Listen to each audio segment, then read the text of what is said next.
ndabaramukije kazo makuru ategekanya ikirere yo kuri uyu wa mbere igenekerezo rya 19 rusama ibihumbi 2025. Ejo mu gitondo hategekanywa ko hazokwaka izuba hacemo n'ibicu bikeya mu ntara zose zigize igihugu cacu kiretse mu ntara za Makamba na Muramvya aho ikirere kizoba kirimo ibicu vyinshi, nayo mu ntara za Bubanza na Cibitoke hategekanywa ko hazogwa imvura hacemo n'ibihe vy'izuba.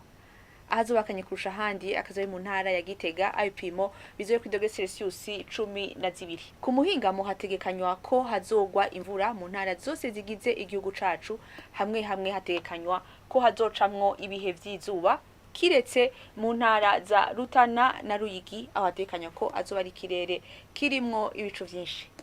Ibipimo vy'ubushuhe biri hejuru kurusha handi vyo kibonekeza mu ntara Cibitoke aho bizoye ku dogere Celsius 30.